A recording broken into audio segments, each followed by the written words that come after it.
part 6 of my series on the Canadian military history.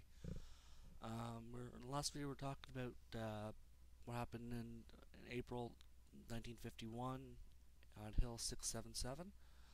Um, Basically, we just covered this rough summary of the war so far.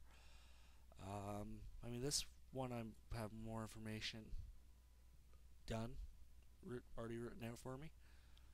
It's a lot easier. So let's continue on. At the time, the 2nd Participants were fighting the rest of the 25th Canadian Infantry Brigade. Was undergoing training at Fort Lewis, Washington. The 25th Brigade sailed for Korea in April 51. It came onto the line near the end of May. Just time to take part in the further advance to the 38th parallel. The newly arrived battalion were deployed in the support of the 25th U.S. Division assault along the Pancheon River. During the course of this operation, the RCR successfully attacked the division at Chile and a neighboring hill. This created a deep void in the enemy lines that the units without any protection in the flanks were forced to withdraw. At the start of July, at the instigation of the communist leadership, talks began for a ceasefire in this international crisis. The talks took place somewhere near Kaesong on the 38th parallel. These talks didn't really run smoothly from the beginning. The suspicion was that the communists never intended to produce a peace, but instead gain military advantage over the UN forces. While the negotiations continued, the fighting continued on the front lines. The 25th Canadian Brigade had become part of the newly formed British Commonwealth Division, the first of its type in history. The division spent the long Korean summer patrolling the Imjin River region. In the months of September and October, the troops of the Commonwealth Division fought to protect supply routes, very important, to Chorwan River. They then pressed on across the Imjin River in order to attain better defensive positions. The line was now established and they remained relatively unchanged until the end of the hostilities 2 years later in 1953. October-November saw the Chinese launch another series of attacks on the UN forces. In one engagement opposing the Royal 22nd Regiment, the main focus was Hill 355, an important feature in which dominated the divisional front. In the nighttime hours of the 23rd, 24th of November, the Royal 22nd were attacked multiple times after heavy shelling. The Royal 22nd lost no ground, even with one of their 4 platoons dislodged. Oops, sorry, my mistake. It was this one. It was the November one. The Royal 22nd. My mistake. I know I wrote it down somewhere and just misthought the dates.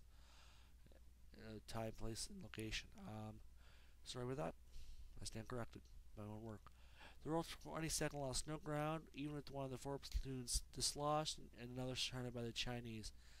This is an example of Canadian courage and steadfastness that which makes the Canadian military the best in the world in a combat environment, and it does.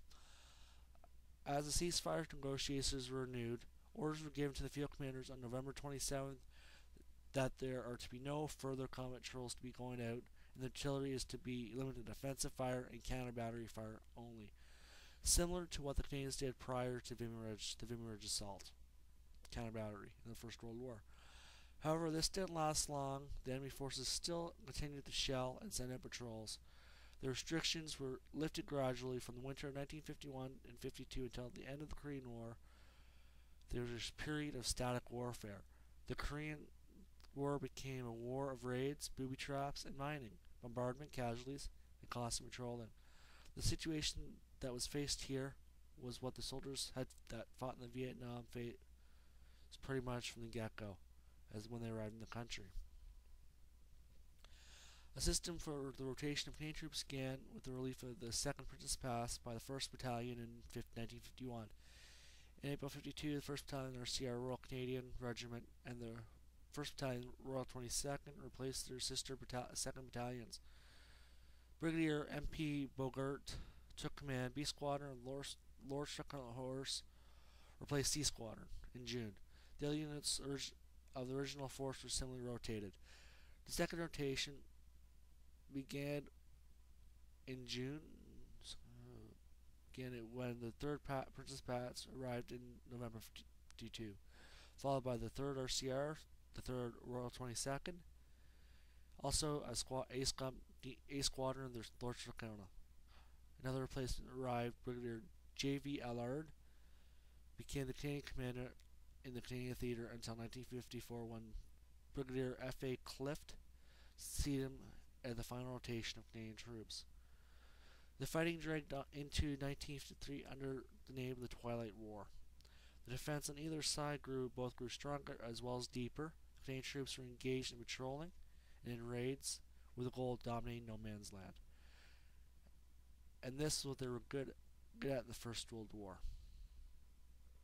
Gathering of prisoners and cross no man's land raids. Early May, the 3rd Battalion of the RCR was held back a strong enemy assault on Positions Hill 187. The attack on 187 cost the Canadian heavy casualty. 26 were killed, 27 wounded, and 7 were taken prisoner.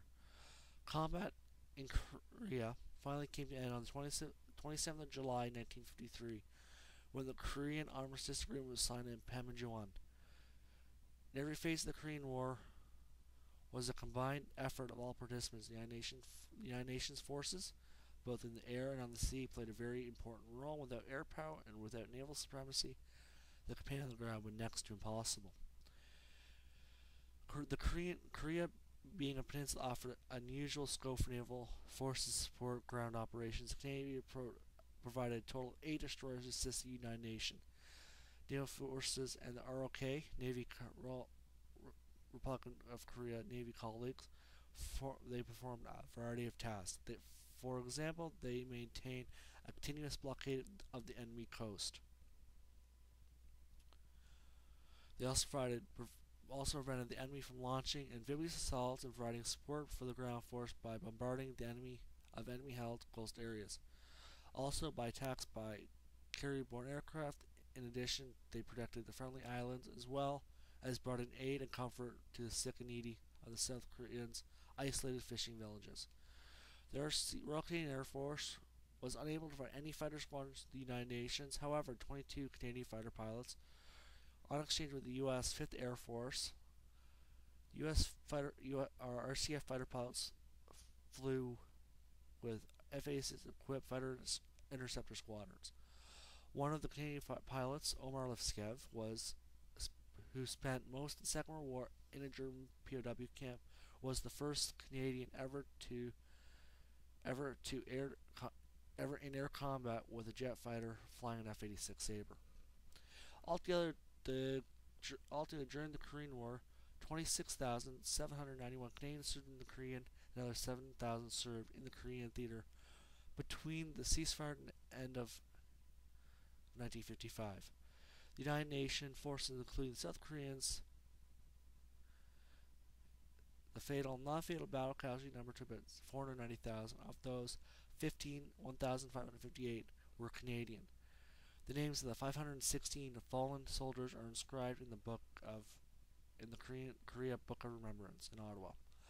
The truce which followed the armistice on July 27, 1953 was uneasy at best, yet the UN intervention in the Korean War was a move uncalculable proportions. It being the first time that an international organization, the UN, intervened effectively with an international force to stem aggression. The United Nations came out of the crisis with a much enhanced prestige. Well, that sums it up really about the Korean War with our Canadian involvement.